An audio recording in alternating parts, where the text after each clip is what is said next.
easy mark. They had already decided what she was before they ever stepped out of the car.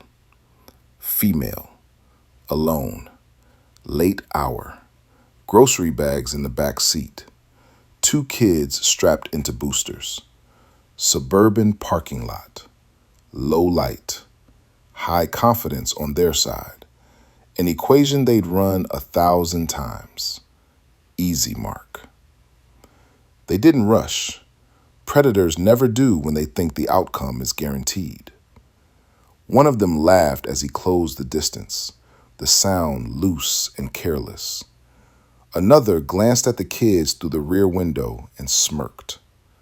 No fear of witnesses, no fear of resistance. They had learned a long time ago that most humans fold fast when threatened. What they hadn't learned was how wrong that assumption could be. Observe. Lila saw everything before the first hand ever moved. The way the lead man's shoulders were high, aggressive, impatient. The second hanging back, scanning for exits, not courage.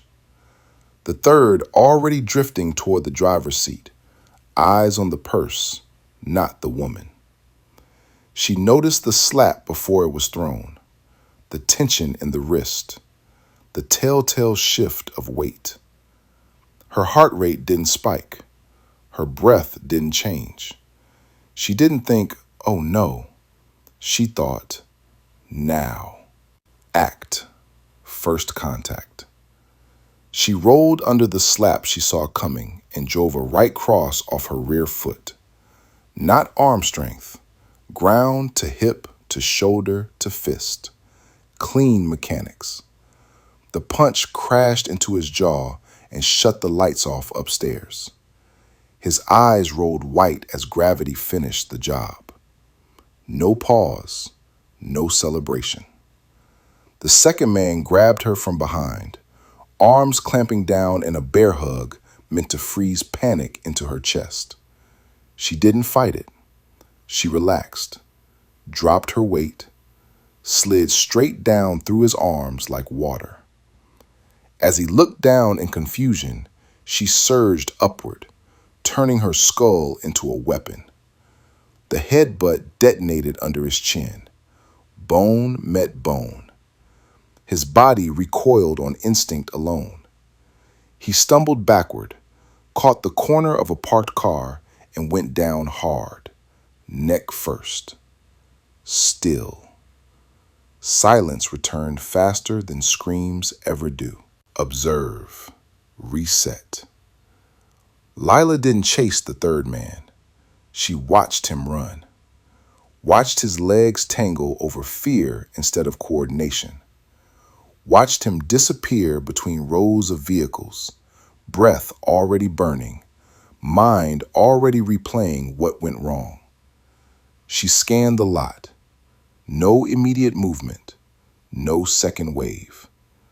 Her hands shook for exactly one breath, then steadied. Orient. This wasn't luck. This wasn't rage. This was training layered over years of quiet discipline. Lila had learned early that strength without awareness was decoration. She had learned later that awareness without action was just observation. She trained not to win fights, but to end problems. She trained tired. She trained stressed. She trained with noise, with distraction, with fear simulated until fear lost its novelty. Pain wasn't foreign to her nervous system. Pressure didn't confuse her. Her attackers were running an old script. Dominance, intimidation, compliance. She was running a different one. Assessment, economy, finality. They had mistaken stillness for weakness. That mistake had a cost. Decide. She checked her kids, both wide-eyed, both silent. That mattered. She decided not to collapse, not to scream, not to narrate. She decided to finish the loop. Act. Aftermath. She pulled her phone, already dialing emergency services as she moved. Calm voice. Clear facts. No emotional waste. Yes, attempted robbery. 2 attackers down. 1 fled on foot. I'm safe. My children are safe. She gave location, description. Then she knelt, keeping her body between her kids and the men on the ground. Not out of mercy, but responsibility.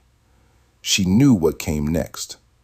Questions, judgment, narratives written by people who had never trained under pressure. She accepted that too. Realization, thieves. The third thief didn't stop running until his lungs tore. He couldn't explain it later, not to friends, not to himself. The way she moved, the way she didn't hesitate, the way his world flipped from predator to prey in less than a second. He had believed strength was size, that fear was a switch you flipped in others. He learned something else that night. Some humans train for chaos. Some humans don't rise to the occasion. They fall to the level of their preparation. Expansion, HFY context.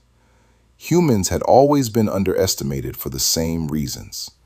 Too emotional, too chaotic, too soft. What outsiders never noticed was the pattern. Humans practice restraint. Humans simulate adversity. Humans adapt identity under pressure. They don't rely on claws. They don't rely on armor. They rely on nervous systems conditioned to function when things go wrong. Most species evolved to avoid pain. Humans learn to train inside it. Consequence. When the authorities arrived, they found a woman composed, children intact, situation controlled. They found attackers who had misjudged the environment. They wrote reports. They shook their heads. They went home unchanged. Lila didn't. Neither did her kids. Coach DC Close. Stillness isn't weakness. It's readiness. Emotion isn't the enemy. Untrained emotion is. Pressure doesn't break you. It reveals what you practiced. And the world keeps making the same mistake, assuming calm means harmless. Humans aren't dangerous because they're violent. They're dangerous because they learn.